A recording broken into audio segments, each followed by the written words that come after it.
अच्छा ज़रा सोचिए, जब कोई बड़ा मंसूबा जैसे स्कूल का कोई नया प्रोग्राम या सेहत की मुहिम ख़त्म होता है, तो हमें पता कैसे चलता है कि वो वाकई कामयाब भी हुआ या नहीं? आज हम इसी सवाल का जवाब तलाश करेंगे और देखेंगे कि किसी भी प्रोजेक्ट का फाइनल रिपोर्ट कार्ड आखिर बनता कैसे है। यही तो वो बुनियादी सवाल है जो हर कोई जानना चाहता है ना? क्या जो वक्त और पैसा लगाया गया वो वाकई काम आया? क्या प्रोग्राम अपने मकासद तक पहुंच सका?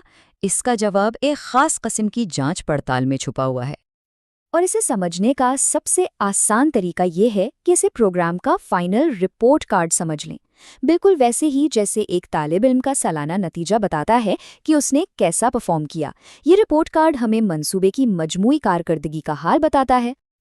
तो इस फाइनल रिपोर्ट कार्ड का एक बाकायदा नाम भी है। उसे कहते हैं समेटिव इवैल्यूएशन। चलिए देखते हैं कि ये है क्या चीज़। समेटिव इवैल्यूएशन, जैसा कि नाम से ही जाहिर है, एक खुलासा या निचोड़ है। ये प्रोग्राम के बिल्कुल आखिर में की जाने वाली एक गहरी जांच है जिसका मकसद सिर्फ एक सवाल का जवाब देना है: क्या ये मंसूबा अपने वादे पूरे कर पाया?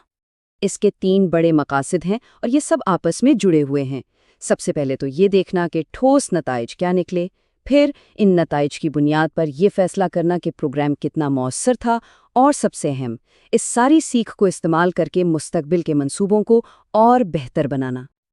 अब जो बात वाकई दिलचस्प है वो ये है कि कामयाबी को परखने का कोई एक सीधा साधा पैमाना नहीं होता। इसके लिए मुख्तलिफ ज़ाविये या तरीके इस्तेमाल किए जाते हैं जिन्हें हम इवैल्यूएशन की किस्में कह सकते हैं।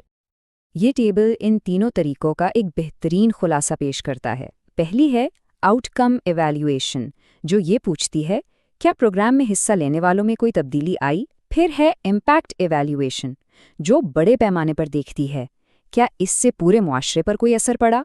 और आखिर में कॉस्ट बेनिफिट, जो पूछती है क्या इस पर लगाया गया पैसा वसूल हुआ। चलें अब इन तीनों को मिसालों से समझते हैं।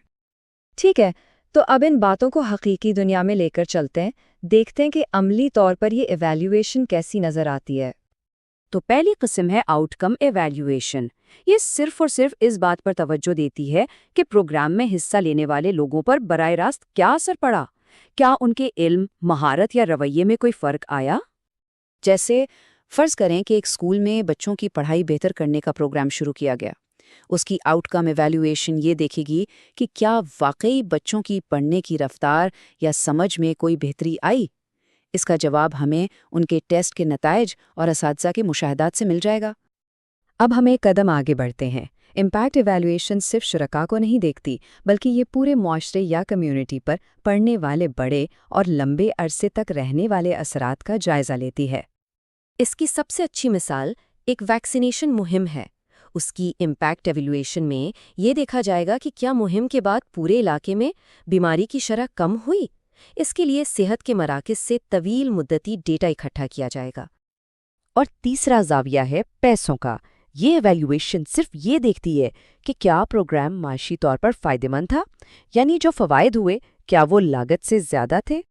इस एवैल्यूएशन का बुनियादी सवाल बस यही है, क्या ये एक काबिल कद्र सरमायाकारी थी। आसान लफ्ज़ों में कहें तो जितना वक्त, पैसा और मेहनत लगी, क्या उसके नतीजे में मिलने वाला फ़ायदा उससे ज़्यादा था। अच्छा, तो अब इस सारी बहस को समेटते हैं और देखते हैं कि समेटिव एवैल्यूएशन की असल अहमियत क्या है और इसमें किन बातों का ख्याल रखना ज़रूरी है।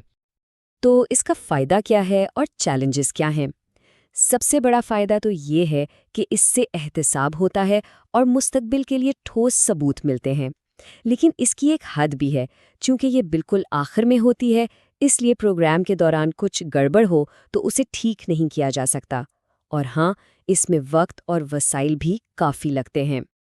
तो सबसे अहम नुक्ता ये है कि समेटिव इवैल्यूएशन सिर्फ माजी की कारकर्दगी का जायज़ा नहीं लेती, बल्कि ये हमें मुस्तकबिल को बेहतर बनाने का रास्ता दिखाती है। ये हमें बताती है कि क्या चीज़ काम करती है और क्या नहीं, ताकि हम अपनी गलतियों से सीख सकें। तो आखिर में ये सवाल रह जाता है, जब हमारे इर्द गिर्द कोई बड़ा मंसूबा मुकम्मल हो तो उसका हतमी ग्रेड क्या होना चाहिए, और उसकी कामयाबी को परखने का सबसे बेहतरीन पैमाना आखिर क्या हो सकता है। ये वो सवाल है जिसका जवाब हमें एक बेहतर मुस्तकबिल की तरफ ले जा सकता है।